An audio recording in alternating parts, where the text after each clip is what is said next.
Bonsoir à toutes et à tous, nous sommes bel et bien là au rendez-vous du football du ballon rond, le sport roi au Cameroun. Pour cette haute livraison de 100% foot, eh bien, nous allons tenter de comprendre les raisons qui ont poussé la Confédération africaine de football à vouloir implémenter les résolutions issues du symposium qui a eu lieu il y a quelques jours du côté de Rabat.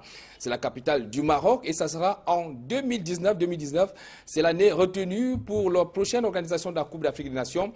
Et c'est le Cameroun qui a donc été choisi pour abriter cette compétition de football continental. Le Cameroun aura-t-il les moyens de tenir à cet engagement, partir de 16 équipes au préalable, tel que cela a été prévu dans le cahier des charges à 24 équipes, du moins c'est du côté des pouvoirs publics. On rassure que tout sera fin prêt. On essaiera donc de comprendre ce qui a ainsi poussé cette décision de la CAF. Est-ce que cette décision pouvait être attaqué par les pouvoirs publics du Cameroun, le Cameroun qui va une fois de plus supporter cette nouvelle donne, notamment accepter qu'un changement survenu en plein match soit une fois de plus mis d'application. On parlera également du championnat de Ligue 1 avec les rencontres comptant pour la 24e journée qui se sont disputées le week-end. Eh bien, sans changement aussi bien au niveau de la tête qu'à la queue du classement. On note que Edin Sport Lalier qui est en venant à bout du canon de Yaoundé 2-0 maintient la tête, le peloton avec 43 points et enfonce davantage le canon, le Pakoum, qui est le premier relégable au classement. On comprendra donc ces contre-performances des clubs dits mythiques, notamment le Canon, l'Union, le Racing ou encore Unisport du Oncam. Voilà donc ainsi déroulé le menu de cette édition de 100% foot. Et bien des invités de marque pour nous accompagner pendant les 90 prochaines minutes. On a une ancienne gloire du football camerounais, c'est lui-là même qui a pris part à la toute première participation du Cameroun à une Coupe du Monde. C'était en 1982 en Espagne. Joseph Kamga avec nous sur ce plateau. Bonsoir. Bonsoir. Merci d'être. Merci d'avoir honoré à ce rendez-vous. Alors, ça fait en 1972.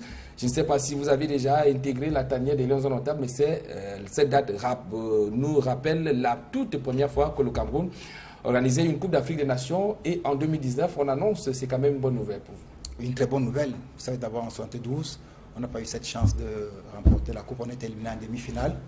Et puis on a organisé cette CAN. Cette chance qui nous permet aujourd'hui d'organiser la CAN en 2019, je crois que c'est une très bonne chose pour le peuple camerounais. C'est une chose pour le peuple camerounais parce qu'il y aura d'abord tout un défi, c'est de tenir à ses engagements avant donc de penser à conserver le trophée, parce qu'il faut dire que le Cameroun est détenteur du trophée remporté en février du côté du Gabon. Il nous accompagne également sur ce plateau Maître Alain Guini, il est avocat au barreau du Cameroun. Bonsoir. Bonsoir Étienne Pascal.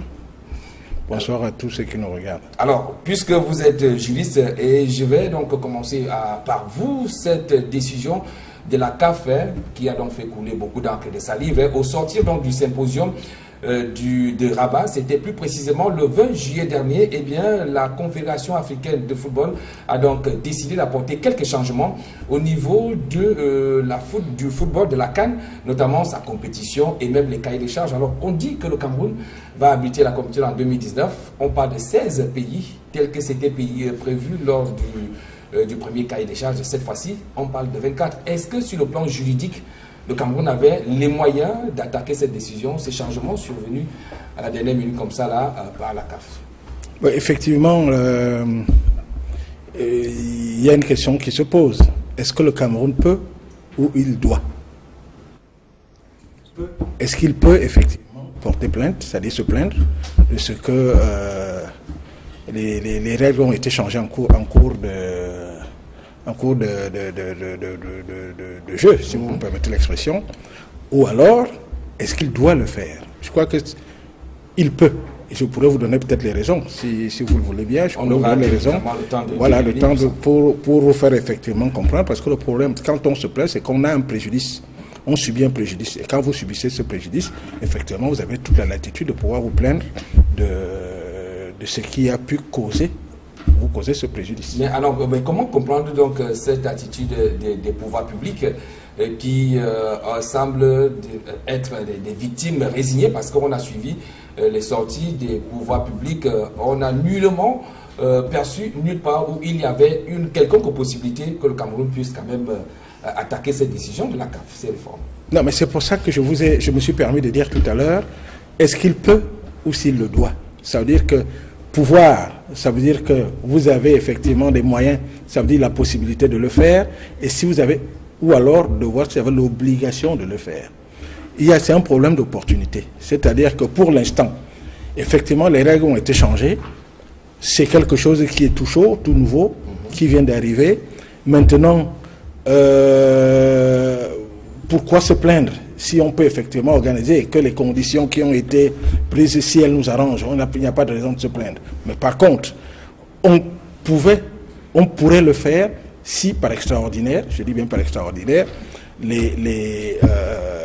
la CAN, l'organisation de la CAN de 2019 était retirée au Cameroun. Ça veut dire que le Cameroun, à mon avis, évidemment, aurait des arguments, pourrait avoir des arguments juridiques pour pouvoir se plaindre et rester en justice. Voilà, tel n'est pas encore le cas, puisque le Cameroun reste toujours ce pays qui devrait abriter la prochaine Coupe d'Afrique des Nations en 2019. On cale également, entre autres réformes, la compétition ne va plus se disputer en janvier, février ou encore mars, comme cela s'est passé dans le passé. C'est donc les mois de juin et juillet, ça sera donc l'écart de 2 ans. Voilà donc entre autres résolutions qui ont été prises au terme du symposium de la CAF, c'était du côté de Rabat-Madj. Alors moi je vous propose à présent de revenir dans le reportage de Aïk Cyril, c'est lui qui signe ce reportage sur les réactions des pouvoirs publics qui disent être prêts pour relever le défi, c'est-à-dire organiser la Coupe d'Afrique des Nations en 2019 avec 24 pays. Nous l'écoutons. Le passage de la Coupe d'Afrique des Nations de football de 16 à 24 pays dès 2019 implique un changement dans le cahier des charges. Cette nouvelle exigence de la Confédération africaine de football ne semble pas du tout émouvoir le Cameroun. Pays organisateur de la CAN 2019, le Cameroun affirme être prêt à parer à toute éventualité. L'ancien cahier de charges nous demandait 4 stades de compétition et 5 stades d'entraînement par site. Nous avons commencé les travaux, comme si on savait que le cahier de charges allait changer. Donc nous avons 7 stades de compétition et les autres stades, 25, au lieu de 20 pour les entraînements. Je pense que le Cameroun est serein. La compétition part de janvier à juin. C'est juste une série sur le gâteau pour que nous soyons complètement prêts le moment M pour cette CAN Cameroun 2019. Malgré le passage de 16 à 24 pays, les pouvoirs publics au Cameroun affirment être allés au-delà même du cahier des charges de la CAF. Ce d'autant qu'au sein de toutes les administrations concernées par l'organisation, l'on s'active pour que la CAN 2019 connaisse un succès. Ce vendredi, nous sortons d'une réunion avec tous les ministères qui sont impliqués pour que chacun dans son domaine puisse se réajuster. Nous pensons que la CAN à 24, ce n'est pas un problème, c'est un privilège et que nous allons nous mettre. Dans les jours à venir, les autres ministres vont dire exactement chacun ce qu'il a fait dans son domaine, parce que c'est au moins 15 départements ministériels qui sont impliqués. Donc chacun s'active dans son domaine, parce que pour que la CAN soit une réussite totale, il faudrait que tout cela, les hôtels, les hôpitaux, les routes, les aéroports, tout cela soit OK. Je pense que chaque ministre est en train de tout faire pour que dans son domaine de compétences, que les choses marchent bien. Loin d'être inquiet, le Cameroun se vante plutôt d'être le tout premier pays à abriter une CAN à 24. Pour nous, c'est un grand privilège d'abriter en pionnier cette compétition avec 24 clubs, parce que imaginez le flux des personnes qui vont arriver au Cameroun, ça fait en termes économiques beaucoup de choses. Donc, nous avons en cours de réhabilitation ou de construction 7 stades pour abriter les matchs, c'est-à-dire les stades de compétition, et 25 stades pour les entraînements. Nous pensons qu'il faudrait juste accélérer les choses. La Coupe d'Afrique des Nations de football se disputera désormais avec 24 pays. Ce changement intervient alors que les éliminatoires de la CAN 2019 sont déjà lancés. Au Cameroun, pays organisateur, le gouvernement se dit prêt, malgré tout, à relever le défi. Voilà, retour sur ce plateau. Vous êtes chez Equinox Télévision. L'émission, c'est 100% foot. Alors, Joseph Kamga, vous avez suivi là le responsable en charge de la communication du ministère des Sports et de l'Éducation physique. Lui, il s'est réjoui du fait que ça sera... c'est bien pour le Cameroun parce que c'est une innovation. C'est le Cameroun qui aura donc l'insigne honneur d'organiser une compétition où on aura 24 nations. Est-ce que ça peut être un argument également? Ça peut être un argument. Vous savez, Pascal, le sport est la clé du développement d'un pays. Ce qui arrive au Cameroun aujourd'hui est arrivé aux autres hier. Parce qu'il est inadmissible, au jour d'aujourd'hui, qu'un pays puisse organiser une Coupe d'Afrique des Nations avec 24 pays. Parce que là, il faut des moyens financiers énormes. Et personne ne peut utiliser ces moyens pour organiser une Coupe des Nations. Il faut toujours prendre à côté. Donc je vais dire, comme j'entends beaucoup de gens parler, une cabale contre le Cameroun, mais je dis non. Il ne faut pas que les gens, peut-être ils ont une courte mémoire.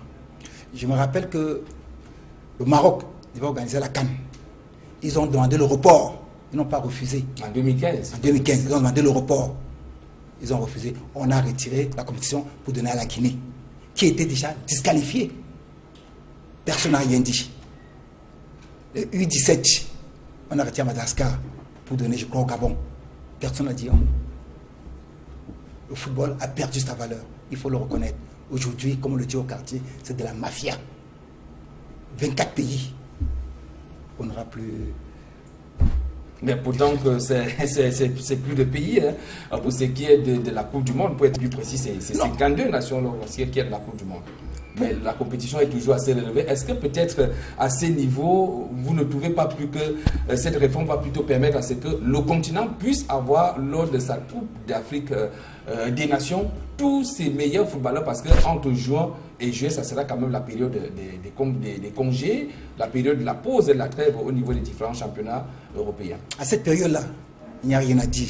Je parle au niveau de la qualité du jeu.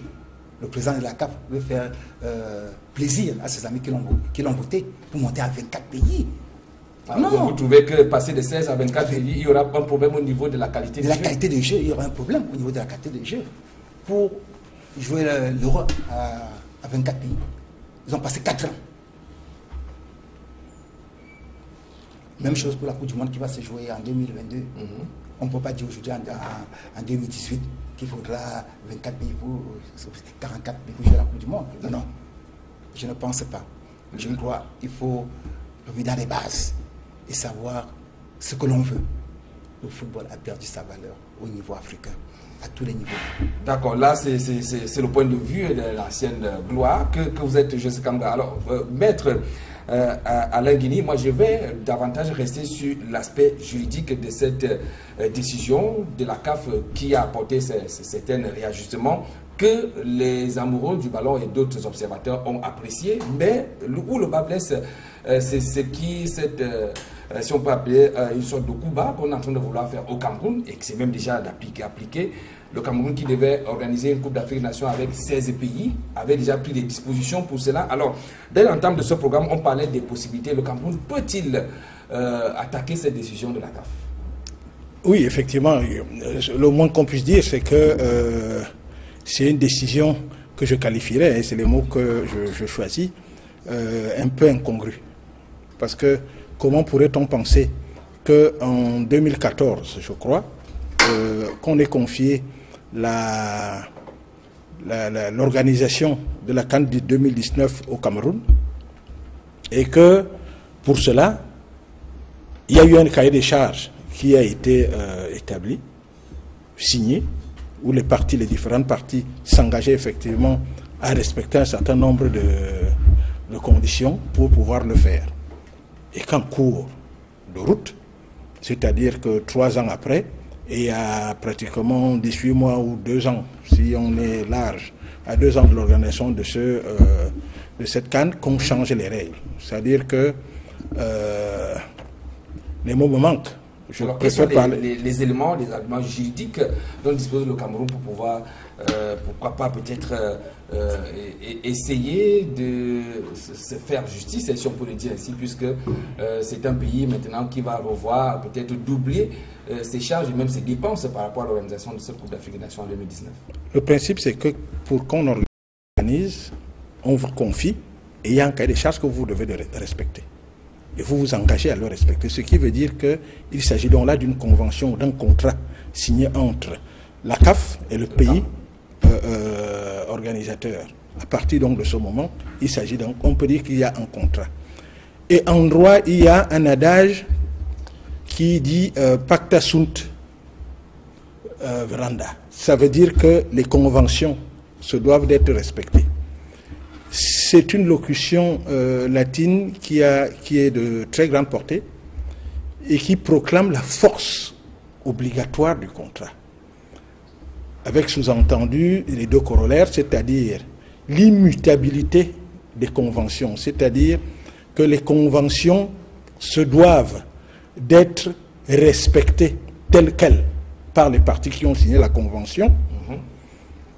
Et les conditions ne peuvent changer que si les deux parties sont d'accord. Enfin, les parties sont d'accord. Et l'autre corollaire est la parité des parties, c'est-à-dire que les parties sont sur le même pied d'égalité. Ce qui veut dire donc que si on revient à l'immutabilité des conventions, il est évident qu'ayant signé, on signe un cahier des charges avec, je parle seulement des sites, avec 4 sites. On ne peut pas changer en cours de jeu.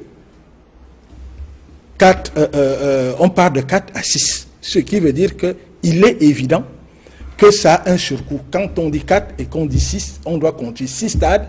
Ça veut dire que 2 autres, on prévoit. Et surtout à 18 mois. Ce qui veut dire que forcément, ce sacro-saint principe de l'immutabilité a été changé. Ce qui veut dire que ça cause forcément un préjudice au pays organisateur.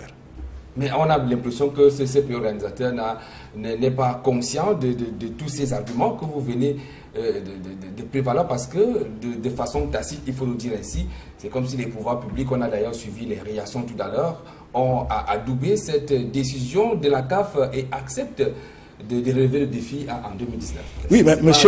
Oui, monsieur Azégué, c'est pour ça que je dis, pour l'instant, le Cameroun se sent capable, c'est-à-dire que les autorités camerounaises se sentent capables d'organiser et de voir changer les choses. Mais seulement s'il s'avère, c'est pour ça que j'ai dit au début, il peut ou il doit. Ça veut dire qu'à partir du moment, pour l'instant, ils se sentent capables.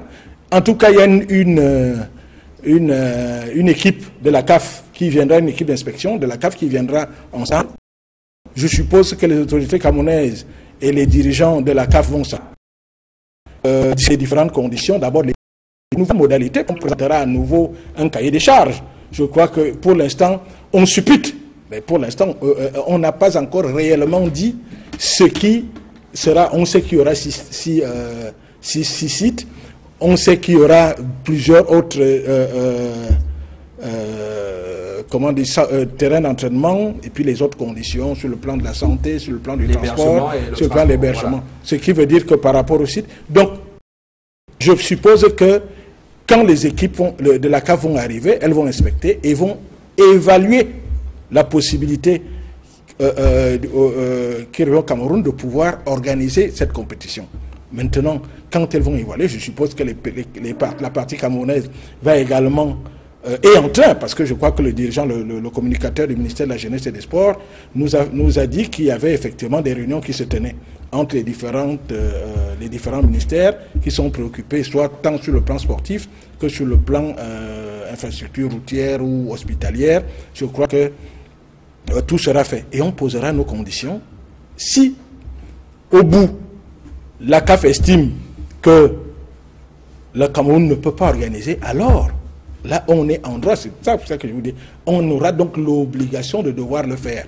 Maintenant, ça revient, quand on dit obligation, ça dépendra des autorités. Mais en tout cas, je pense que nous avons les moyens pour le faire. Je crois qu'un préjudice, ce n'est pas normal que, je prends un exemple, vous recevez chez vous des invités, vous devez en recevoir 100. Et à 2 jours, on vient vous dire que vous devez en recevoir 200. vous imaginez que ça fait un surcoût. Ça veut dire que tant sur le plan organisationnel, c'est-à-dire le mobilier et autres, que, parce que recevoir 100 personnes, il faut 100 chaises. Quand on vous dit 200, il faut en ajouter 200 autres, sans penser à la nourriture. Je prends ça pour qu'on comprenne plus facilement. Donc, il est évident qu'il y a un préjudice incommensurable qui est créé au Cameroun. Mais comme le Cameroun est le Cameroun, comme on a coutume de le dire, je crois que les dirigeants se disent capables de pouvoir le faire, et je crois que le ministre l'a dit, et le communicateur l'a également dit, que s'agissant des sites, on a énuméré 7 sites. Ce qui veut dire qu'on a un stade de plus que prévu, c'est-à-dire qu'on en a besoin de 6. Bon, maintenant, on pourra voir effectivement à Yaoundé Douala. Je crois que s'ils se sentent capables, ils se sentent capables. Mais les hostilités seront effectivement déclenchées, parce que pour l'instant, on suppute déclencher si on nous retire l'organisation de cette CAN. Alors, on pourra effectivement dire qu'il y a anguille sous roche et que ça avait été la provocation ou alors un règlement de compte de la part de M. Ahmad Ahmad. Ok, d'accord. Alors, on reste donc beaucoup plus focalisé sur cette première inspection de la CAF prévue en septembre. Alors, Joseph Kamgabo, vous vouliez ajouter quelque chose? Oui, je suis tout à fait d'accord avec Maître Nguigny. Le cas des charges, on ne change pas. Le cas des charges, quand elle est arrêtée, elle est arrêtée. Il faut que les gens le sachent. Elle est respectée scrupuleusement. C'est un contrat entre 2 parties. Comme je vous ai dit aujourd'hui, c'est n'importe quoi dans cette gestion. Mais le Cameroun est condamné, organisé. Même si on dit aujourd'hui qu'il y a 32 pays, le Cameroun va tout faire. Mais, regardons pas seulement les infrastructures des stades. Il y a les routes pour accéder. Il y a les hôtels dans tout ça. Ça coûte énormément de l'argent. Alors, Joseph, vous qui résidez dans la ville de Douala, Douala qui a été fait partie des sites et des villes qui devaient donc abriter cette Coupe d'Afrique des Nations en 2019, on parle de 2 stades qui sont prévus à Douala. Il y a tout d'abord la réhabilitation du stade de la Réunification qui n'est pas encore effective et le stade Omnisport de Japoma. Celui-là, on parle de 50 000 places, c'est le stade de Japoma. Alors, dans l'espace-temps qui nous reste, est-ce que vous également, le problème de transport, également la circulation dans la ville de Douala, ça n'est plus l'ombre d'un secret. C'est pas du tout évident de circuler à Douala, que ce soit aux heures de pointe ou à n'importe quelle heure. Est-ce que c'est vraiment faisable pour vous? Non, je ne pense pas. Mais s'il y a les moyens, on peut le faire. Mais présentement, à Douala, je ne vois aucun stade qui est déjà prêt. Même les routes, comme tu le dis là. Parce que pour aller à un stade de football, il faut des routes pour y accéder. Il faut des hôtels. Tu prends par exemple le cas de Bafoussam. Il n'y a aucun hôtel qui est aux normes de la CAF. À Bafoussam, par exemple. Je ne sais pas par combien de temps on va le faire. Mais je me dis, s'il y a des moyens, le Cameroun est capable. Nous avons encore un an. Alors, vous n'êtes pas le seul à lui qui n'a pas encore le suivi. Oui, je voudrais, j'ai oublié un des éléments. Hein, enfin, il y a aussi la violation d'un sacro-saint principe en droit, qui est la non-réactivité de loi. Si tant est que le contrat, on appelle le contrat la loi des parties. Ce qui veut dire que quand on parle de rétroactivité, c'est ce qui agit sur le passé. Donc, à partir du moment où ce n'est pas prévu, vous ne pouvez pas. Parce qu'il ne s'agit pas, ici il faut faire un distinguo, il ne s'agit pas effectivement de voir que la CAN est en 2019. Mais la convention a été signée en 2014. Ça veut dire que l'organisation, c'est tout un processus, ça commence en 2014. Donc il y a non-rétroactivité, ça veut dire qu'on ne peut pas agir sur le passé, sur ce qui existait déjà. À partir donc de ce moment, on ne peut pas dire que c'est le futur, c'est le passé. Parce que l'organisation, ce n'est pas en 2019 qu'on vous confie cette organisation et vous l'organisez immédiatement. Parce que cette organisation, il y a tout, je vous disais qu'il y a tout un processus, ça commence 2, 3, 4, 5 ans avant. On commence à construire, on commence à s'organiser, à voir comment à construire des hôpitaux, à construire des routes, comme dit... c'est la raison pour laquelle on accorde l'attribution peut-être 5 ans. Voilà, donc...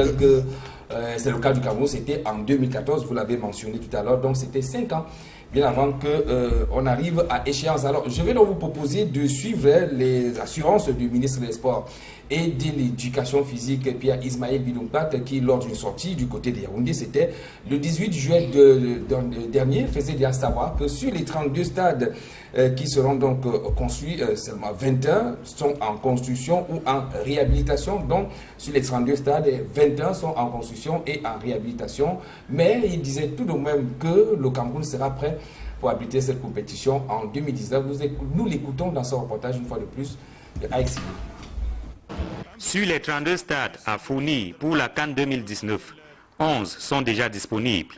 À en croire le ministre des Sports et de l'Éducation physique, les autres sont en construction. Les 21 autres sont en construction ou à réhabiliter.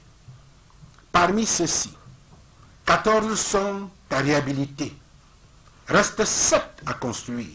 Plus concrètement, il s'agit à Yaoundé du complexe sportif d'Olembe. Ce sont le stade principal et ses 2 annexes qui sont en construction. Les travaux sont en cours. Les travaux de fondation démarrent le 1er août 2017. Le groupe Piscini promet qu'il va livrer le stade dans les délais tels que rappelés lors du point de presse donné hier par l'ambassadrice d'Italie et l'entreprise concernée. À Douala, il s'agit du complexe de Japoma, du stade de la réunification et d'autres aires de jeu. Les travaux en ce qui concerne le stade principal et ses 2 annexes sont en cours. Le bureau de contrôle technique Veritas est mobilisé. Le stade de la réunification et son annexe. Les travaux ont été confiés au consortium canadien représenté par la Corporation commerciale canadienne. Le marché est en cours de signature. La ville de Garoua, qui abritera également la CAN 2019, verra des stades construits ou réhabilités. Pour le stade omnisport de Roundé Adja et son annexe, les travaux ont été attribués à l'entreprise portugaise Mota Engil. La contractualisation est en cours. Pour le stade de Pumpumre, du Sénagès et de la gendarmerie, les travaux ont été attribués. La contractualisation est en cours. À l'ouest du pays, enfin, le stade omnisport de Kwekong à Bafoussam sera pourvu en stade annexe, tandis que d'autres villes de la région verront leurs infrastructures réhabilitées. Pour les stades de Banjul et de Mbouda, les travaux ont été attribués à l'entreprise chinoise China Shanxi. Le marché est en cours de signature. Pour les 2 stades que sont celui de Toket et municipal de Bafoussam, les travaux ont été attribués à l'entreprise chinoise Semec. La contractualisation est en cours. Au final, c'est un projet titanesque que le Cameroun devra réaliser dans la perspective de la CAN 2019. Le pays organisateur devrait mettre à la disposition de la CAF 3 mois avant le début de la compétition toutes les infrastructures. 17 mois seulement nous séparent de 2019, mais le ministre des Sports et de l'Éducation physique pense qu'il est encore temps. Conformément aux engagements des entreprises et aux expériences accumulées dans le cadre de la CAN féminine Cameroun 2016, 10 à 12 mois sont nécessaires pour l'exécution des travaux s'agissant des différents stades d'entraînement à réhabiliter. Au-delà des infrastructures sportives, le Cameroun devrait également se doter d'infrastructures hospitalières, hôtelières, routières, aéroportuaires et de télécommunications aux normes CAF. Alors voilà, Joseph Kamouga, vous avez donc suivi les assurances du ministre des Sports et de l'Éducation physique. Il faut dire que Pierre Ismaël Binoumpat faisait cette sortie bien avant les résolutions issues du symposium de la CAF de Rabat au Maroc. Et lui qui assurait donc que les infrastructures sportives seront pleines. Alors moi je retiens qu'en mars 2019, tel que le ministre l'a dit, 3 mois avant le kick-off, tous ces stades seront pleins, les routes seront réhabilitées et même les hôtels et les hôpitaux également, tout sera prêt. Alors vous qui connaissez très bien la ville de Bafoussam, Bafoussam qui est doté donc d'un stade omnisport qui pourrait donc abriter une poule. Est-ce que vous également, ce sont des déclarations qui peuvent amener à être serein par rapport à cette ville et tout ce que cela comporte? Bon, je ne vais pas aller à l'encontre des dires des membres du gouvernement. Il sait pourquoi il le dit. Mais personnellement, je ne pense pas que la ville de Bafoussam peut aujourd'hui, même dans 2 ans, le faire. Parce qu'il y a les stades d'entraînement qu'il faut. Il ne parle que des stades là où se joueront les matchs. Il y a les stades d'entraînement que les équipes doivent occuper. J'en ai parlé tout à l'heure des hôtels. Je ne sais pas si on va le faire en 2 ans.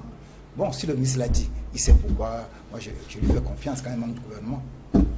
Voilà, on fait confiance donc à Mamadou Gouana. Alors, maître Alain Guinée, alors moi je voudrais qu'on revienne un peu sur ces sorties de Hamad, qui est le président de la Confédération africaine de football, le Malgache, après donc les résolutions de ce symposium dans une radio internationale, indiquait clairement qu'il sera intransigeant sur le standard de la CAN et que soit le pays répond, soit il n'organise pas. Et ça, c'est une sorte d'épée de Damoclès quand même au-dessus du Cameroun. Mais écoutez, aussi Hamad qu'il soit, aussi président de la CAF qu'il soit, il n'en demeure pas moins qu'il est un être humain.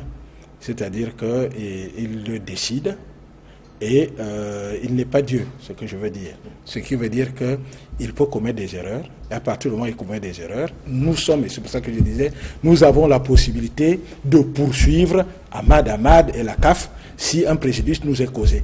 Il est inadmissible et incompréhensible qu'on signe un cahier des charges et que, alors que la compétition, on a déjà signé ce cahier des charges, on signe un contrat, vous changez les règles du contrat et vous estimez que vous devez être intransigeant, soit, mais seulement qu'il n'oublie pas qu'il est justiciable. Et je ne pense pas un seul instant, c'est pour ça que quand on parle des règlements de compte, je ne pense pas qu'un seul instant, un dirigeant d'une telle stature puisse venir là pour régler des comptes. Certains observateurs quand même ont essayé de comprendre ces types de coïncidences. Rabat, c'est la capitale du Maroc qui a été également choisie pour ce symposium.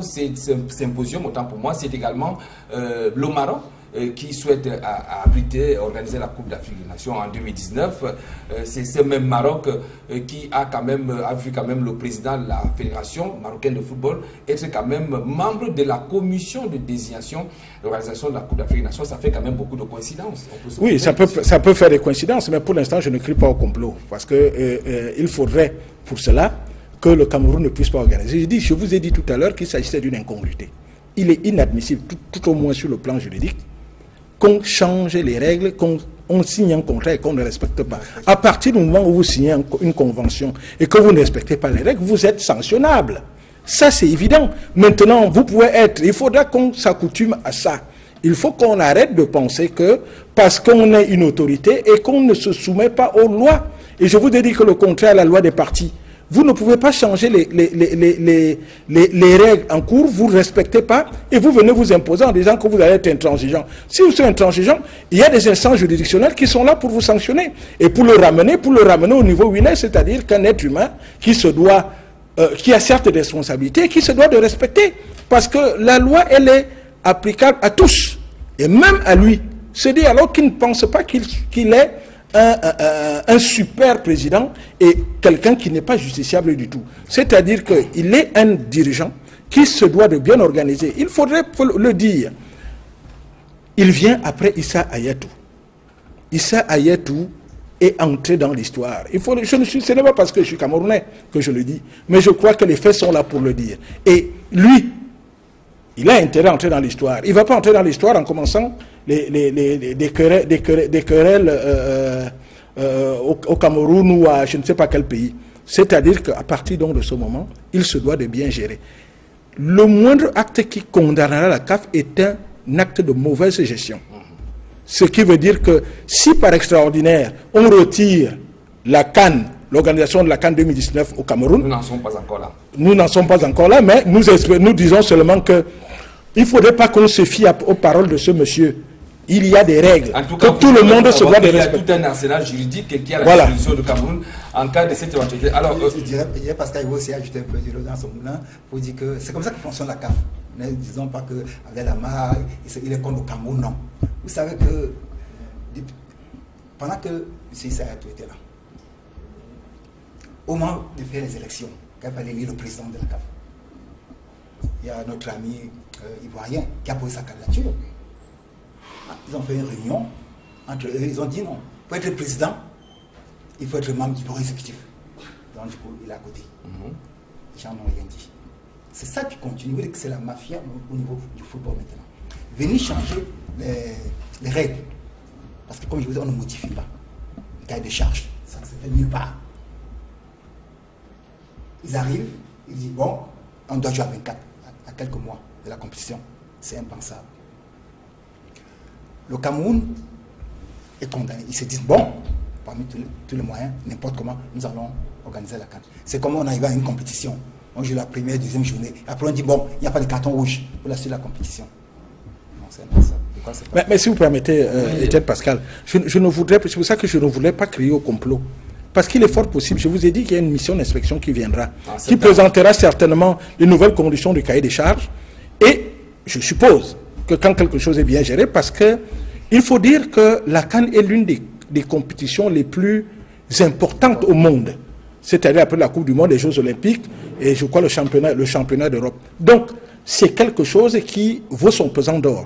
Je suppose donc que quand vous avez un dirigeant d'une telle stature et qui veut que le football africain avance, je suppose que quand ils vont s'asseoir avec la partie camerounaise, ils vont apporter des éléments compensatoires, c'est-à-dire que des éléments d'accompagnement de ces missions. Ça veut dire que si c'est un surcoût, parce que vous souhaitez que l'organisation soit bien faite, vous ajoutez de l'argent parce que les moyens financiers pour permettre au pays de bien organiser, pour que ce soit une CAN bien faite. Je suppose que le Cameroun va demander ces éléments de compensation qui pourront permettre de mieux organiser. Mais en tout cas, c'est des choses à débattre. Alors, Joseph Kamga, lui, il pensait qu'il n'y avait véritablement pas urgence à ce qu'on puisse passer de 16 à 24. Vous donnez comme argument que le niveau de jeu ne sera plus appréciable au même niveau que l'on connaissait. Je voudrais que vous essayiez un peu de nous éclairer un peu là-dessus, parce que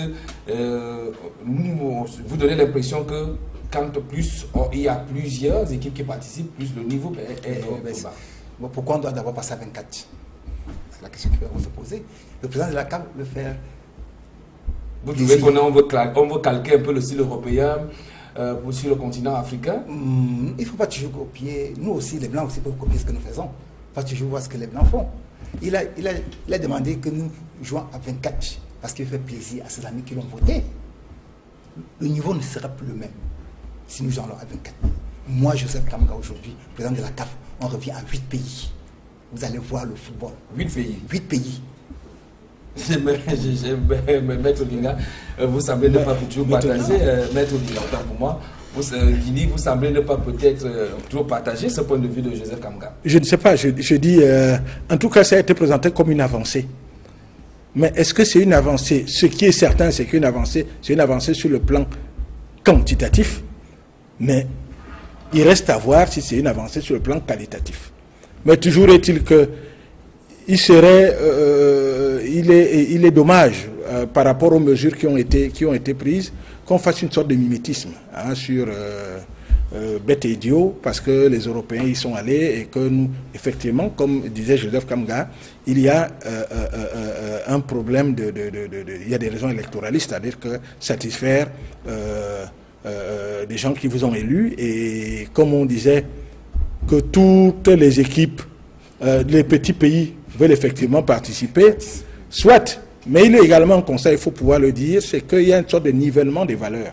C'est-à-dire que en Afrique, nous avons vu des pays dits petits, comme la Guinée-Bissau, comme le Cap-Vert, ont causé bien des problèmes aux grandes équipes. Nous espérons que, c'est pour ça que j'ai dit, moi, je mets des pincettes, nous espérons que c'est une avancée sur le plan quantitatif, mais pas sur le plan qualitatif, ça reste à voir. Mais maintenant, par rapport au déplacement, si vous me permettez, par rapport au déplacement de juin à juillet, là, j'émets de sérieux doutes. C'est-à-dire que j'ai suivi dernièrement une des radios, des télés, qui disait que l'UNFP, qui est le syndicat des footballeurs en France, se félicitait de ce que ça passe, qu'on soit passé de janvier. C'est pour dire effectivement que je ne suis pas sûr que cette mesure avantage les Africains, mais c'est pour faire plaisir aux Européens qui sont les maîtres du monde, il faut pouvoir le dire. Alors, Joseph Kamga, à votre époque, est-ce qu'on n'assistait pas quand même à ce type de situation où certains lions indomptables étaient obligés de faire quand même cette navette entre la Coupe d'Afrique des Nations et leur club pendant que la compétition se déroulait? Est-ce que sur cet aspect-là, ça ne peut pas également être une solution pour qu'on ait effectivement tous les meilleurs footballeurs africains qui évoluent en Europe? Vous avez quand même vu quelques cas au niveau de l'équipe nationale. Non, à notre cas, c'était pas. Vous savez que les joueurs étaient composés de 98% Les joueurs de joueurs locaux. Il n'y avait rien que Roger Mila. On n'avait pas besoin d'envoyer quelqu'un de lui. Il dit, bon, il dit à son entraîneur, je vais aller jouer au Cameroun à telle date. Il est libéré. On n'avait pas besoin d'envoyer un émissaire. Sauf que ce n'était pas les mêmes enjeux maintenant où il y a déjà de gros contrats avec tout ce qu'il y a comme publicitaire et annonceur derrière ces temps. Il y avait l'enjeu, puisqu'il n'y avait que 2 pays pour représenter l'Afrique à l'époque, à une Coupe du Monde. Aujourd'hui, il y en a 5, dont n'importe qui parle en Coupe du Monde cette fois-ci. Mais il faut connaître ça. Si vous permettez, moi je pense que ce n'est pas une raison. Je dis, quand vous représentez quelque chose, parce que pourquoi on joue en janvier? Regardez, nous sommes à Douala. Ça fait, depuis samedi, ça fait 3-4 jours qu'il pleut de manière ininterrompue. Samedi, dimanche, lundi, mardi, il pleut abondamment. Vous vous imaginez, c'est-à-dire que regardez nos terrains. Il y a un problème de moyens financiers. Parce qu'il ne suffit pas de construire un stade. Mais seulement par rapport à... Les stades ne sont pas couverts. Mais oui, les stades ne sont pas couverts. Vous avez vu à Yaoundé, Douala, c'est-à-dire les stades ne sont pas entièrement couverts. Ce qui veut dire qu'il est évident que le taux de pluviosité est très élevé au courant janvier, juillet et août. Donc il est évident que la qualité des pelouses déjà, ça veut dire que pour qu'on travaille ces pelouses, il ne suffit pas de faire une simple pelouse. Il faut une technique pour l'évacuation des eaux. Moi j'ai regardé un match hier, un match du je crois, championnat d'Europe féminin. C'était Italie, Espagne contre je ne sais plus qui. Il pleuvait abondamment, mais vraiment abondamment. Mais le terrain, ça veut dire que vous ne voyez qu'il pleuvait que quand on filmait les projecteurs. Et là, vous voyez de grosses gouttes. Mais sinon, sur le terrain, on ne le sentait pas. Ce qui veut dire que ça va créer un surcoût financier pour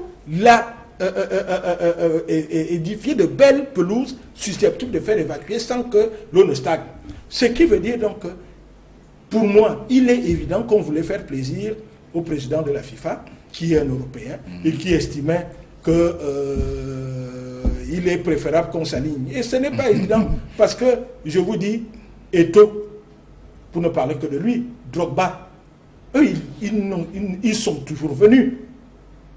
Il faudra qu'à un certain moment, l'Afrique impose sa marque. Maintenant, ceux qui ne viennent pas, je m'en excuse, c'est certainement des footballeurs qui pas très talentueux et qui veulent... Mais je reste, et je persiste et je le dis, l'équipe nationale reste une vitrine, même pour ces joueurs-là, qui se doivent de prendre des risques. Si vous faites une Coupe d'Afrique des Nations parfaite, vous avez le monde entier, il n'y a pas que la France. Vous avez le monde entier qui vous regarde et vous pouvez avoir des contrats beaucoup plus juteux. Non, ils ont besoin de l'équipe nationale. Une belle prestation, on en a d'ailleurs vu. On a vu Zambouangsa. Exact. Pour moi, ce n'est pas un argument. Il faut que l'Afrique, pour des problèmes, qui pourrait imaginer un seul instant que la Coupe du Monde ou même le championnat d'Europe soit organisé au mois de décembre, en plein hiver. Qui pourrait le penser? Donc, pourquoi, alors qu'eux, ils ont leur temps, ça veut dire que leur climat, nous avons le nôtre. Il faudrait que l'on s'impose. Je ne pense pas que, même si je pense que si on va à 24, je n'ai pas de grand chose à dire, mais pour moi, le fait qu'on aille en juin, juillet, pour moi, ça c'est un problème et je ne suis pas sûr que la CAN va y gagner. Alors certainement, Nana Paul Saba a également fait mention de cette date du tournoi qui a donc changé. On parle donc de janvier-février, tel que ça va se passer dans le passé. Désormais, il faudrait compter avec les mois de juin et juillet. Et Nana Paul Saba revient notamment sur ces différents problèmes, ces interrogations, après donc cette décision de la Confédération africaine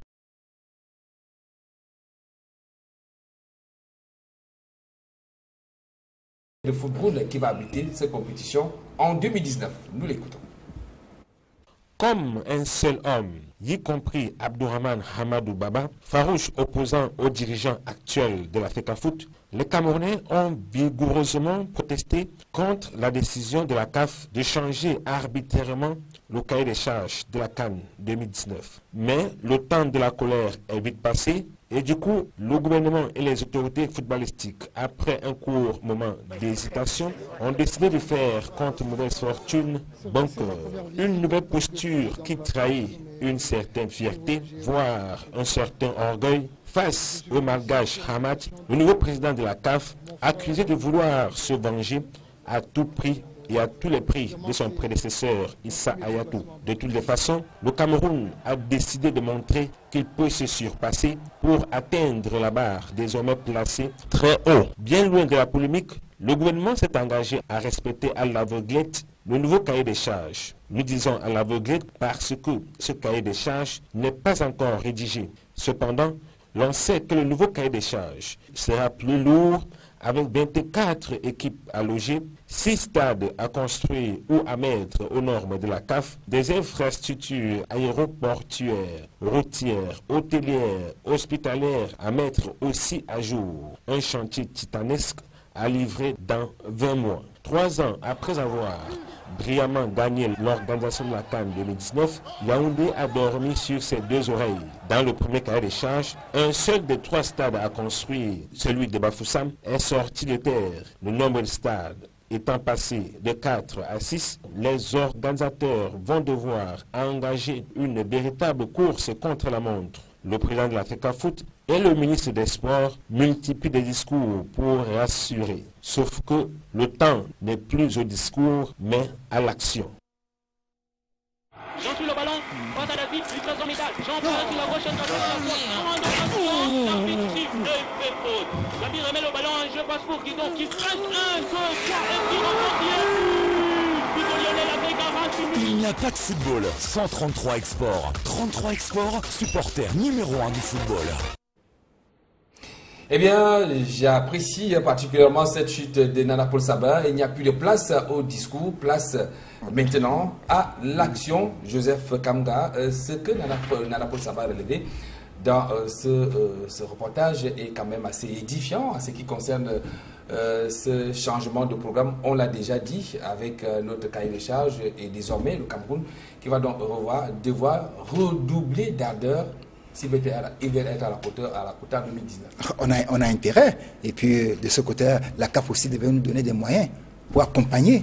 Avec 24 pays, ce n'est pas évident. Parce qu'aucun pays ne peut organiser une CAN avec ses propres moyens. Il est difficile. Donc la CAF, de ce côté, devait nous accompagner avec des moyens pour pouvoir arriver au bout. Alors, vous également, en tant que footballeur de haut niveau, vous avez quand même également eu à disputer les rencontres aussi au mois de janvier qu'au mois de juin et juillet. Et Maître Nguini disait tout à l'heure que c'est une période qui n'est pas du tout assez bonne pour une belle performance ou une belle prestation des joueurs. Vous êtes également de cet avis-là? Je suis tout à fait d'accord avec Maître Nguini. Nos compétitions allaient du mois de mai à décembre. Donc, dès qu'on finissait le premier tour au mois de mai, on reprenait au mois de septembre. Parce qu'il y avait cette saison de pluie au mois d'août et juillet. Donc, il était dans une période transitoire. Transitoire. C'était la trêve. C'était la trêve. Cette période, c'est la trêve. Alors, Maître Nguini, on va bientôt sortir de ce dossier de la Coupe d'Afrique des Nations. Alors, il faut qu'on reste un peu au niveau de ces innovations, si on peut le dire ainsi, au terme de ce symposium du côté de Rabat. C'est vrai que la véritable innovation, c'est ce nombre d'équipes qui passent donc de 16 à 24. Il y a également le tournoi qui va toujours se disputer à l'espace de 2 ans, mais ça sera les années impaires. On parle également de exclusivité. Exclusivement, la compétition sera organisée sur le continent africain. C'est comme si il y avait des supputations à ce que cela puisse se dérouler ailleurs. Est-ce que c'est également la même lecture que vous pouvez faire quand on dit que exclusivement sur le continent africain? Certainement qu'il y a eu des propositions qui ont été faites. C'est-à-dire quand il y a un symposium, c'est des intelligences qui s'assiedent. Et quand il y a des intelligences, il y a toutes sortes de propositions qui peuvent être faites. Donc certainement qu'à l'intérieur de ce symposium, il y a des gens qui ont souhaité délocaliser, peut-être, je ne sais pas dans quel intérêt, délocaliser la CAN pour qu'elle se joue en Asie, en Europe. Et j'estime donc qu'en le disant, ça montre effectivement qu'il y a certainement dû y avoir un débat et qu'on a finalement fixé le truc pour que... Il faudrait le dire, pour revenir à ce que l'on disait, dans des gens normaux, quand vous êtes vraiment des gens normaux. Nous regardons le président de la FIFA qui a été élu et qui a pour ambition de faire jouer la Coupe du Monde à 48. Il a fait la proposition, je crois que cette proposition a été adoptée, mais il n'y a pas eu d'application immédiate. Non, parce qu'en 2018, on va en Russie, en 2022, on va au Qatar. Mais quel est vraiment, ça cache mal, voilà pourquoi les gens, les gens parlent de complot. Ça cache mal la volonté de nuire. Parce que nous ne comprenons pas pourquoi cette application immédiate. Mais je dis, nous ne crions pas sur le baudet. Tout ce que nous souhaitons, c'est qu'il y ait des mesures d'accompagnement. Le Cameroun, avec sa fierté, celle que l'on connaît, parce que c'est mal connaître le Cameroun, si ce monsieur s'attaque à un Camerounais et donc au Cameroun, il oublie, il n'a qu'à regarder la CAN du Gabon. C'est-à-dire que personne ne donnait le Cameroun vainqueur. Le Cameroun n'est jamais mieux quand il est dos au mur. Donc, rien que ça, vous verrez comment il y aura une sorte de mobilisation. Et je crois que, comme on l'a dit, le Cameroun est capable de le faire. Mais il y a quand même quelque chose qui est pas normal. Est-ce qu'on pourrait peut-être dire que c'est quand même un complot comme ça là, qui est organisé à l'endroit de tout un continent, du football africain, parce que tout ce qu'il y a comme programme a été bousculé. Les années, on est passé des années paires, cette fois-ci, ça sera des années impaires. On est également de faire jouer la compétition en juin et juillet, tel que ça se passe au niveau de l'Europe et un peu partout ailleurs. Cette façon, c'est mimétisme, si je puis me permettre cette expression. Est-ce que cela est la conséquence du vouloir des Africains ou alors des influences, comme vous faisiez mention de la FIFA tout à l'heure? Mais il est évident qu'il y a des influences. Ça veut dire que la volonté, il n'y a pas qu'en football ou en sport. Il y a une volonté de mainmise des Occidentaux sur les Africains. Nous devons donc exister. Et c'est là où il faut louer l'action de M. Issa et de son équipe. Parce qu'il n'est pas tout seul. Il y avait une équipe qui avait la volonté de garder cette spécificité africaine. C'est-à-dire que cette particularité. Aujourd'hui, nous passons de janvier à juin et juillet, alors qu'il est évident que ce n'est pas la bonne saison en Afrique, tout au moins en Afrique sous les tropiques, c'est-à-dire qu'en Afrique équatoriale, ce n'est pas la bonne saison. Et il est également évident, parce que quand on passe à 24, moi je veux bien, mais nous sommes un continent, excusez-moi, je ne voudrais pas le dire, mais nous sommes un continent pauvre.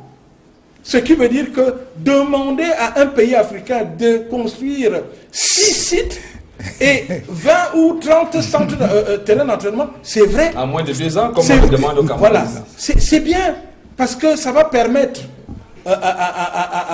au pays de s'équiper en infrastructure sportive. Mais seulement, c'est un peu brutal. C'est pour ça que je dis, moi j'espère qu'il n'y a pas ces influences étrangères. Et c'est pour ça que je disais, les avancées, elles sont quantitatives. Elles ne sont pas fausses. On verra. Je ne préjuge de rien. On verra si elles sont qualitatives. Et c'est après, parce que la CAN, il s'agit de faire de la CAN la plus grande compétition. Pourquoi nous, on ne le ferait pas? Même pas continentale, dans le monde. C'est-à-dire l'une des plus regardées. Ce qui veut dire que quand vous jouez sur des pelouses gorgées d'eau, le spectacle va en pâtir. Il est évident que le spectacle va en pâtir. Les spectateurs, parce que nous avons besoin de spectateurs. Les terrains, parce que les pays sont pauvres.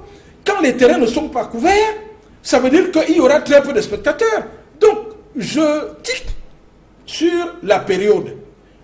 Maintenant, pour ce qui est des 24, ça reste à voir. Nous allons juger sur pièce et voir effectivement si la qualité a augmenté et si, surtout, la CAN a pris, en passant avec 4, a pris de la valeur.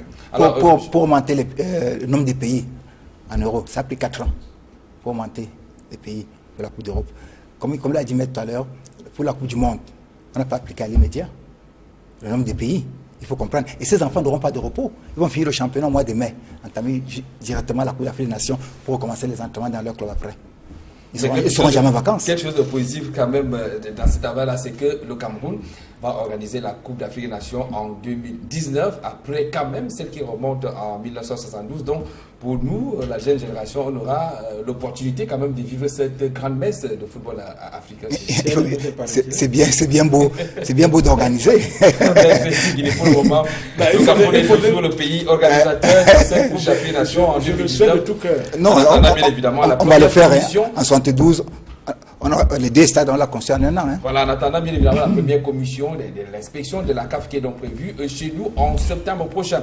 Eh bien, on va donc à présent parler du football sur le plan local, notamment le championnat national de Ligue 1, avec les rencontres comptables pour la 24e journée qui se sont donc disputées dimanche dernier avec notamment des fortunes diverses. Je vous amène tout d'abord de regarder ces images du stade de la réunification de Douala. Une rencontre, c'était un duel régional entre Astre et New Star de Douala. Victoire de New Star de Douala sur le score de 2-0. C'est sous le regard de RVK et Manguélé. Martin.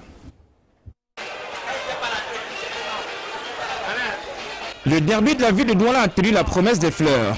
Dimanche, au stade de réunification de Douala Bepanda. Le face-à-face entre deux équipes en regain de forme, New Star de Douala et les Astres de Douala. Malgré la qualité de l'air de jeu, trempé par la pluie, les 22 acteurs se lancent à fond dans la quête des 3 points mis en jeu.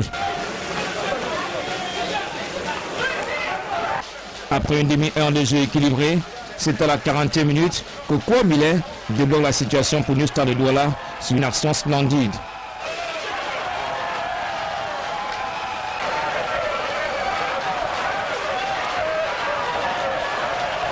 À 1-0, New Star de Douala ne prend aucun risque sur le plan défensif.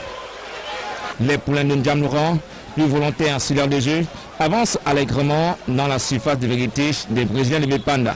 Sur une magnifique action, Louis Audrey Lobet double la mise à 2-0.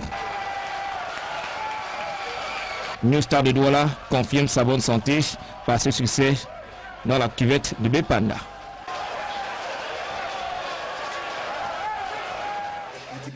Voilà, c'est une véritable remontée spectaculaire pour cette équipe des Nouvelles Étoiles de Douala. Alors Joseph Kanga, vous le disiez tout à l'heure en commentant la réaction du président de New Star de Douala, Faustin Domka, après donc cette victoire de sa formation face aux Astres. Une équipe, on ne vendait pas du tout chez la peau de New Star de Douala, parce qu'il faut dire que cette équipe a terminé avant-dernière lors de la fin de la phase allée de ce championnat. Donc New Star était avant-dernière équipe, c'était la deuxième équipe relégable. Cette fois-ci, New Star a connu un bond en avant qui totalise désormais sensiblement 32 points, cette formation de New Star de Douala. Je propose à présent de revenir sur les réactions d'après-match. On suit tout d'abord le tout jeune entraîneur de New Star de Douala. Il s'agit notamment du sieur, le coach Jam, qui revient donc sur la performance de ses poulains lors de cette rencontre face aux Astres de Douala. Une très bonne rencontre. Je crois qu'on a eu affaire à une très bonne équipe qui nous a posé d'énormes problèmes, qui a eu une occasion superbe en plein mi-temps. Malheureusement, il n'a pas été assez concrétisé. Je crois qu'on a accusé le coup un peu, sauf qu'on était bien dans la tête sur le plan psychologique. Je crois qu'on a aussi su les contenir sur le plan tactique, parce qu'on savait qu'ils vont nous pousser dans les intervalles. C'est ce qu'on essaie de boucher. Et heureusement, ça a marché pour nous aujourd'hui.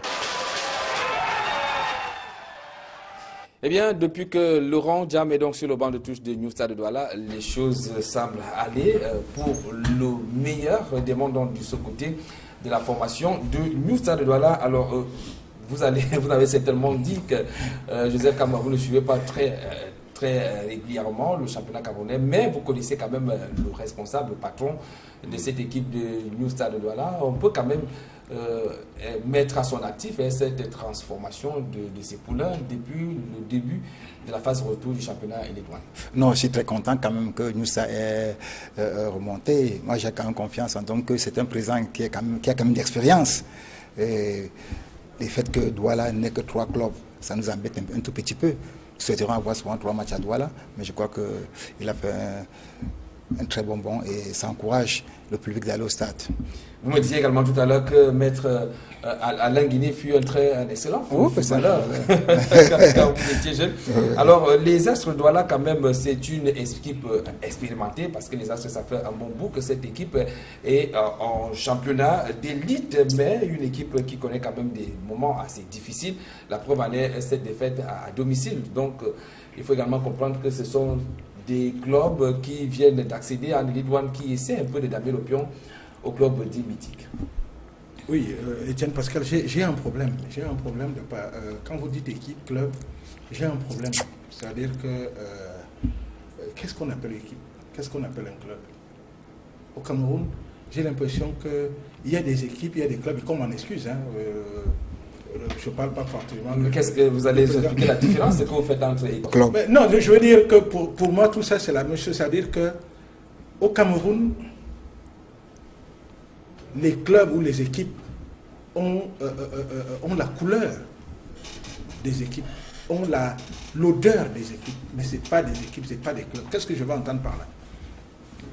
Il y a d'abord un problème de structuration. Ces gars, ils sont très forts, mais vraiment très forts. En semaine, on s'entraîne sur des champs de patates. Et le samedi ou le dimanche, aujourd'hui, on a la possibilité à Yaoundé et à Douala de jouer sur des pelouses à peu près, je dis bien à peu près correctes. Mais je dis, il y a un problème. Il faut le dire pour le déplorer. On n'a pas, pour qu'on ait un club, il y a des clubs qui n'ont pas de centre d'entraînement. C'est la première des choses qu'un dirigeant devrait faire. Je dis, on parlait tout à l'heure des centres d'entraînement et j'écoutais une des radios de la place où on disait qu'effectivement, on ne va pas trouver des terrains d'entraînement pour la CAN. Mais je le dis, je propose.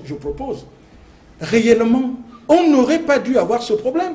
Si l'ensemble des équipes de Douala, de Yaoundé avaient des centres d'entraînement, c'est-à-dire que ces gens viendraient au Cameroun et trouveraient des terrains d'entraînement, même sommaires. Maintenant, l'État pourrait contribuer, avancer un peu d'argent pour viabiliser ça. Et à la fin, le club gagnerait. Ce n'est pas normal. Je dis, dans ce pays, on forme des joueurs. Dans ce pays, on forme des entraîneurs. Dans ce pays, on forme des arbitres.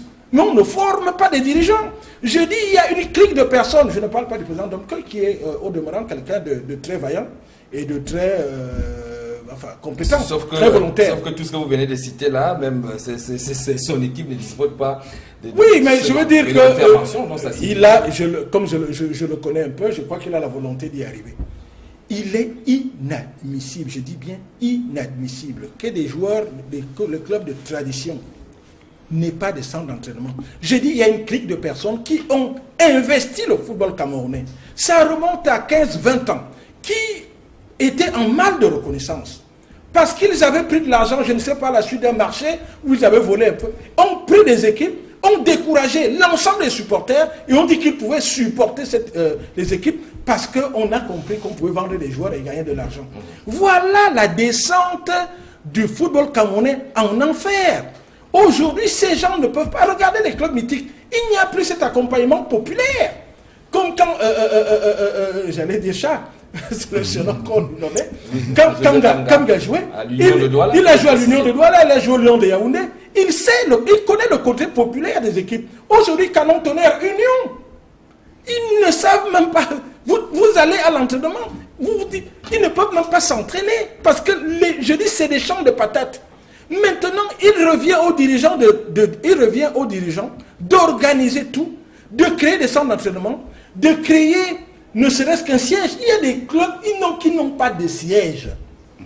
Donc, et beaucoup d'autres. Pour moi, c'est tout ça une équipe structurée, avec des médecins, avec des volontaires, des bénévoles, et même des salariés, parce que maintenant, c'est des sociétés. Qui peut comprendre que des gens travaillent dans les sociétés à titre bénévole? On ne le comprendrait pas. Donc, il faut générer tout ça. Et le football, c'est un peu tout ça.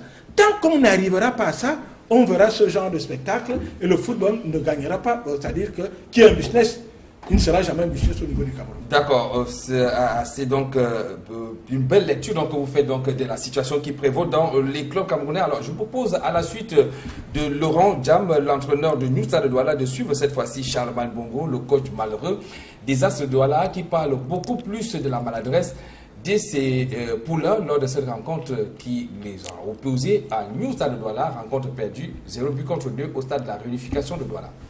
Si j'analyse les deux buts que nous prenons, il est bien vrai que nous prenons le premier but contre le cours du jeu. Maintenant, nous sommes toujours bien pour revenir au score. On prend également le deuxième. Bon, moi, j'aime pas parler de l'arbitre, mais je pense que l'arbitre nous a empêchés de jouer carrément cet après-midi. Parce que là, on n'a pas pu jouer à tout moment où on pouvait être dangereux. Il a passé le temps à nous casser les actions. Mais je félicite mes joueurs parce qu'à aucun moment, ils ne se sont pris à l'arbitre. Ils ont continué à jouer, ils ont continué à croire. Même lorsque nous avons pris le deuxième but, ils n'ont pas baissé les bras, ils ont continué à jouer.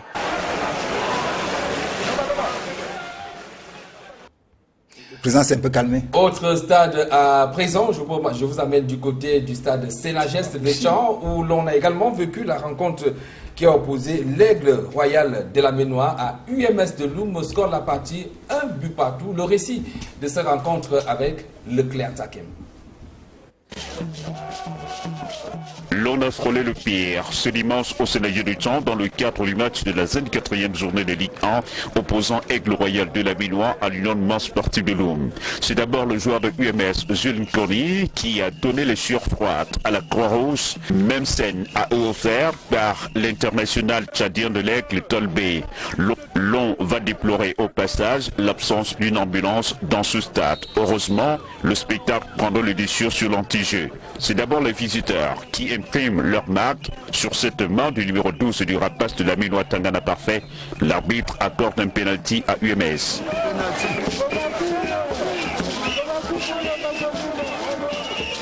Ce coup de pied de réparation est transformé en 2 temps en but par Jules Pony. Nous sommes à la 16e minute. Les protégés du président Pierre Quemo garderont cet avantage jusqu'à la pause. De retour des vestiaires, le seigneur de la région du Soleil couchant va afficher son intention de revenir dans cette partie. À la 55e minute, sur une série de 3 corners, le capitaine de UMS, Joël Etoguin, touche le ballon de la main. Le pénalty est accordé aux locaux, transformé par l'artificier de la Ligue 1, Maximilien Elibi. Pour Aigle 1, UMS 1. L'arbitre central, Aboubakar, aurait pu accorder notre pénalty à Aigle sur cette faute commise sur Emmanuel Djandja. Les choses vont en rester là au terme des 90 minutes. Pour le buteur de l'UMS, l'essentiel était de ne pas rentrer à champ avec une défaite. On a dit que si on pouvait tenir le but qu'on a marqué dès la première mi-temps, ça devait être bien, mais il ne faut pas rentrer avec la défaite. Donc je peux te dire qu'avec le résultat, surtout une équipe comme Cham, c'est un grand club. Toi-même tu as vu, on s'est bataillé pour avoir un point. L'artificier de la Ligue 1, Maximilien Elibi, déplore ici la prestation des hommes en noir.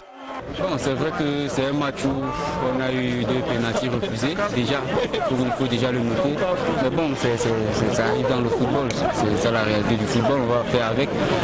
C'est vrai qu'on a commencé les 15 premières minutes, était timide, bon, on s'est remis dans le match. Avec ce point du match nul, le rapace de la Ménois fait du surplace au classement. C'est une mission commando que devra mener le coach Anissé Koum et ses protégés face à Digne Sport de la Ligue lors de la 25e journée à Yaoundé. Voilà donc cette rencontre du stade Sénagès de Champs qui a donc opposé l'Aigle Royal la Ménois à UMS de Loum au score de la partie 1 but partout. Alors je vous donne à présent l'intégralité des résultats obtenus au terme de cette 24e journée. Il faut dire qu'il y a la rencontre Coton Sport contre Lyon BC qui a été reportée. L'autre rencontre reportée également pour cause de pluie a donc opposé cet après-midi le stade Renat à Bambuto Zombuda, score de la partie 0 but partout. On a donc eu la victoire de Rassa en déplacement à Yaoundé, 3 buts à 1 face à Dragon, à PGS de Fou qui a largement dominé Fetchi FC 4 buts à 1. Le Canon de Yaoundé, on l'a dit, est tombé à domicile face à Edin Sport de la Ligue, 0 buts contre 2. Défaite, score de parité également entre Unisport du Onkam et l'Union de Douala, 0 buts partout. Victoire de Yon Sport Academy de Bamenda face à Colombe Dudja, 2 buts à 0. Voici, au terme donc de cette 24e journée, la configuration du classement non officiel au terme de la 24e journée, en attendant bien évidemment les autres matchs en retard. Edin est seul leader actuel avec 43 points.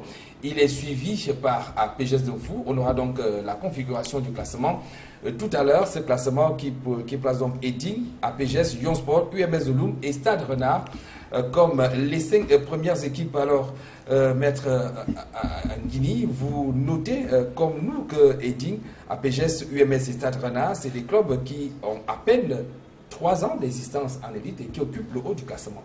Oui, il faut le dire, parce que déjà pour les encourager, ces nouvelles équipes à persévérer. Mais je dis, il faudrait, comme je disais tout à l'heure, il faut qu'elles se structurent.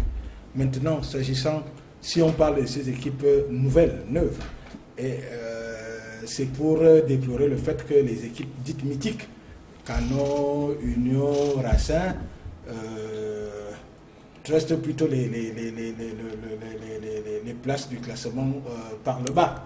Et justement, comme je le disais, c'est une affaire, nous ne pouvons pas comprendre, parce qu'autant dans les autres pays, ces grands clubs sont structurés de telle sorte que les hommes viennent, ils passent. Mais l'édifice demeure. Chez nous, je vous dis, il y a des gens qui sont arrivés et qui ont récupéré ces équipes. Je vous dis, excusez-moi, je ne vais pas me faire des amis, certainement, mais je ne suis pas là pour m'en faire. Quand vous regardez ce championnat et certains dirigeants, vous doutez, je m'excuse, hein, vous doutez parfois de la santé mentale de certains dirigeants. Est-ce qu'il est normal qu'en une saison, on change 5 à 6 ou 10 entraîneurs? En une seule saison. Ça veut dire que quand vous les voyez s'agiter, vous doutez de la santé mentale de certains. Et je voudrais le dire, si vous me permettez, nous avons vu tout à l'heure le terrain du Sénages.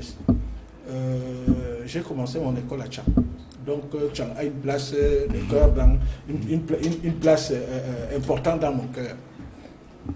Le Sénages, ça veut dire que ça produit des cadres de sport. J'ai également grandi à Yaoundé. Allez à l'INJS et vous verrez là où on produit également des super cadres du sport. Ces cadres sortent, occupent des postes importants au ministère des Sports, mais n'arrivent pas à équiper là où on crée.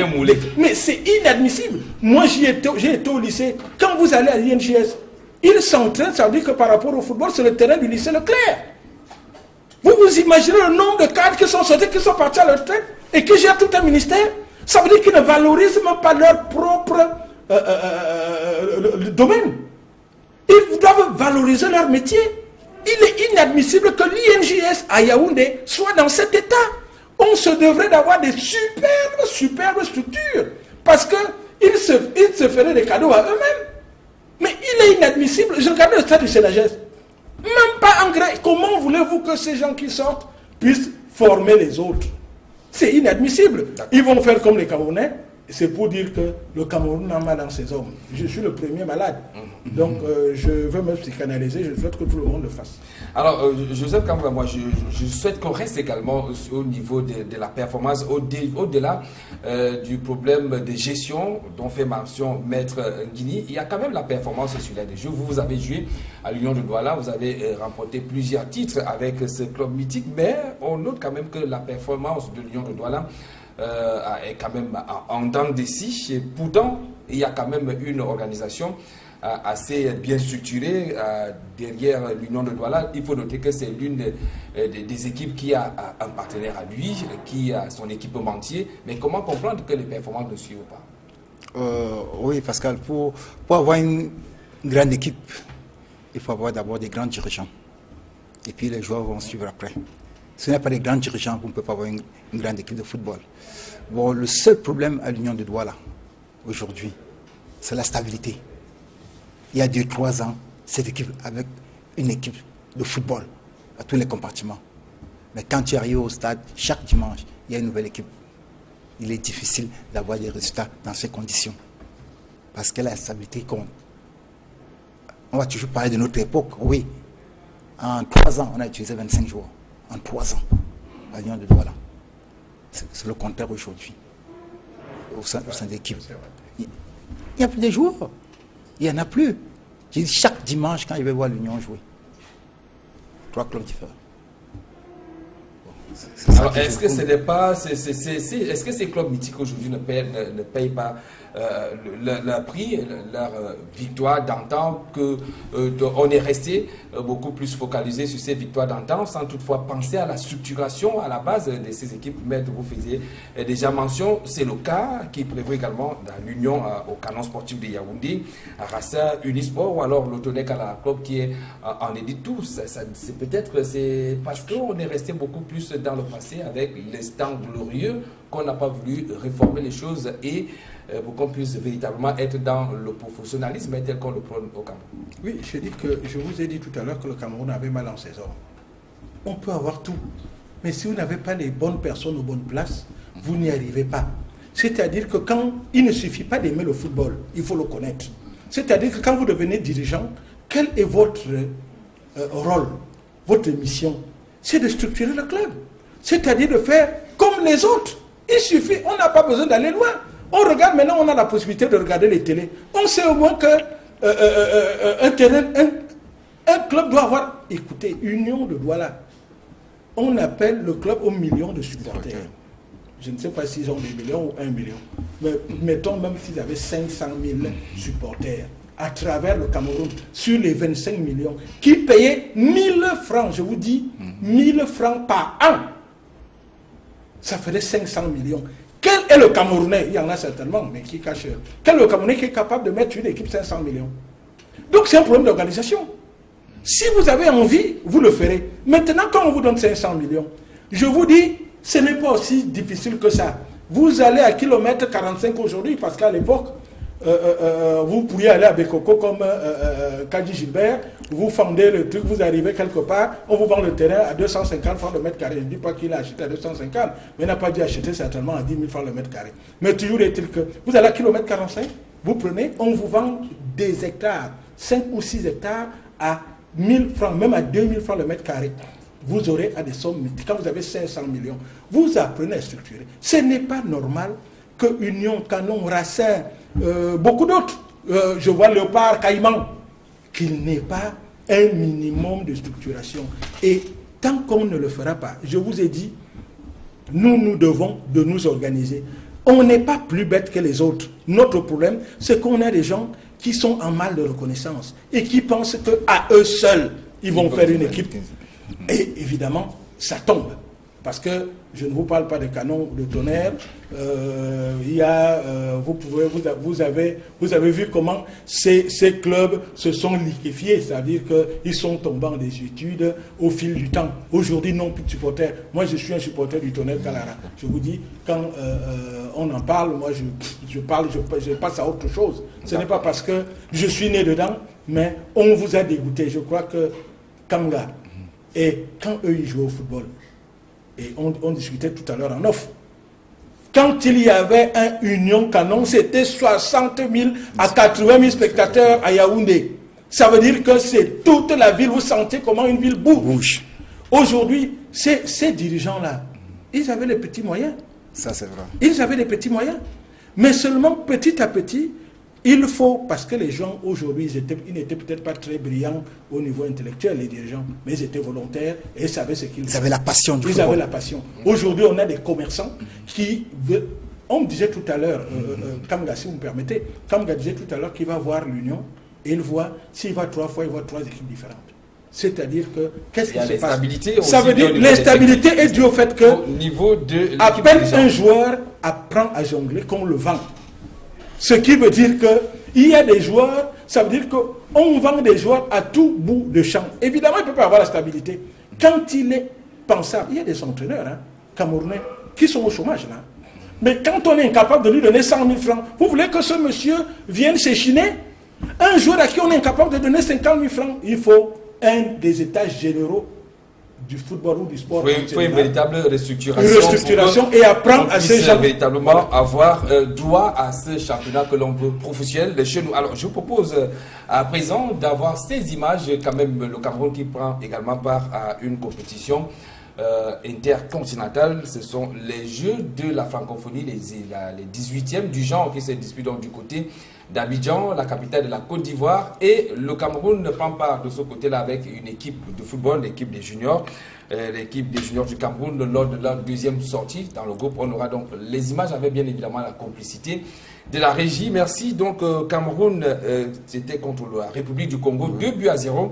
2 buts donc c'était en faveur du Cameroun. Le Cameroun qui réalise ainsi une deuxième sortie réussie dans ce groupe, parce qu'il faut dire que lors de la première sortie, le Cameroun avait été tenu en échec lors de la première rencontre. Eh bien, les Lions qui ont donc réussi à trouver le chemin des filets. On a d'ailleurs là l'image de l'une des réalisations de cette rencontre qui a opposé le Cameroun à la République du Congo. La prochaine sortie, ce sera la dernière d'ailleurs dans ce groupe, va opposer le Cameroun demain au Niger. Donc en cas de victoire, les U20 qui prennent part à cette compétition auront donc la chance d'obtenir leur ticket de qualification pour l'étape suivante. C'est quand même, ça fait quand même du baume au cœur, Joseph Kamga, quand on connaît que les équipes de sélection inférieure, pour ne pas le mentionner, n'ont pas fait bonne performance lors des différentes compétitions auxquelles elles ont pris part, quand les U20 qui étaient déjà en Zambie en début d'année lors de la Coupe d'Afrique de la catégorie, qui n'ont pas pu passer l'étape des matchs de poule et qui réalisent quand même une bonne performance. On se dit quand même qu'il y a lieu d'espérer pour ce football jeune au Cameroun. Oui, il faut les faire confiance, surtout même comme il n'y a pas de championnat jeune. Je crois que cette équipe-là va nous faire de très belles performances aujourd'hui. Mais il faut les encourager surtout et puis garder l'effectif. Parce que chaque fois quand tu vois une compétition, la prochaine, c'est une autre équipe. C'est pour ça qu'on ne peut pas avoir des résultats. Alors, voilà, je vous propose donc les images de cet Camerounais qui fait également les beaux jours de la formation du Partizan de Belgrade. C'est une équipe serbe. Il s'agit du joueur Leandre Tawamba. Il est ancien sociétaire de l'Aigle Royal de la Benoît et même de l'Union Sportive de Douala. Lui qui a signé un doublé. On aura donc en image au moins l'un de ses buts. Le voilà donc la photo. C'est Leandre Tawamba qui a donc signé un doublé lors de la première rencontre de son équipe. C'était face à une formation de la Serbie, Makva Sabak. De ce programme, alors Joseph Kamga, il faut dire que vous avez un événement heureux. On a gardé le meilleur pour la fin. Vous avez certainement le dire, c'est que vous fêtez vos 60 ans, c'est ça? Oui, vous savez que quand le Seigneur vous donne un an de plus, il faut rendre grâce. Donc à cette occasion, j'organise un match de gala qui aura lieu samedi au Stade Sika à partir de 16h entre la Société Générale qui m'emploie et les anciens Lions Indomptables.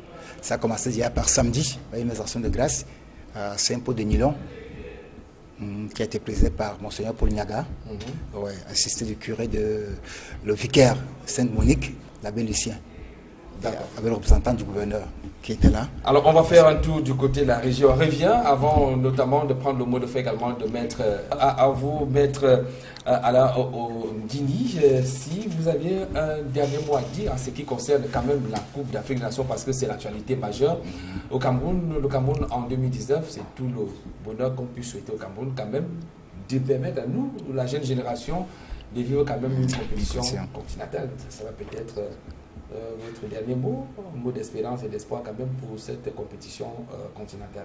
Oui, je crois que j'ai écouté les différents dirigeants du football camerounais. Je crois que tout le monde est unanime et souhaite organiser cette compétition, ne serait-ce même que par défi. Mais je pense que ça ne va pas s'arrêter au défi et qu'il n'y aura pas un conflit avec la CAF, même si je le dis, la manière est un peu cavalière de donner, d'ajouter des conditions en cours d'exécution d'un contrat. Et je crois que les parties intelligentes, dans l'intérêt du football africain, mettront tout en marche pour que tout puisse coordonner et que la CAN 2019 soit organisée au Cameroun. Et je sais, parce que je ne suis pas sceptique parce qu'il faut le dire, il y a beaucoup de gens qui règlent des comptes aux Camerounais et aux Camerounais, pas que des étrangers. Hein. Il y a des Camerounais qui souhaitent que ça ne soit pas organisé, c'est des comptes politiques ou autres, mais peu importe. Moi, je dis, je souhaite que les partis s'entendent. Nous n'avons pas encore, on ne nous a pas retiré la CAN 2019. Je crois qu'elle ne nous sera pas retirée. Et je sais que les dirigeants sont déterminés à organiser une excellente CAN. On les a suivis. On a douté que la CAN. On a douté des capacités du Cameroun à organiser une CAN. Nous avons organisé la CAN féminine en 2016. Et je crois que on est unanime dessus que c'est l'une des plus grandes, sinon la plus grande CAN organisée par les pays africains. Donc je ne doute pas un seul instant que le Cameroun sera déterminé et le fera et organisera une CAN 2019 à la mesure de ses potentialités. Exact, c'est donc le Cameroun va donc tenir à ses engagements. Merci à vous également, Joseph Kamga, tout en espérant qu'on pourra encore vous revoir sur un terrain de jeu, vous l'avez dit, accompagné des anciennes gloires. On peut avoir un ou deux noms qui vont vous accompagner. Oh, ils seront tous là. Ça, quand j'organise quelque chose, hein, ça se passe toujours bien. Koundé sera là, on va revoir encore Koundé, William Andem, Massing Benjamin. Tous seront là. Ça sera donc du lourd, ceux qui ont donc eu à suivre les exploits de ces lions indomptables. Merci à vous, cher monsieur. Merci également, vous qui avez patienté pendant les 1h30 de ce programme 100% foot et qui rentre en gare. On remercie également toute la grosse équipe de production qui travaille dans l'ombre pour que ce programme soit disponible et que vous puissiez donc avoir tous ces éléments et toutes ces analyses et commentaires que vous avez eus dans ce programme. Merci infiniment. Restez sur les programmes de Kinos Télévision qui se poursuivent.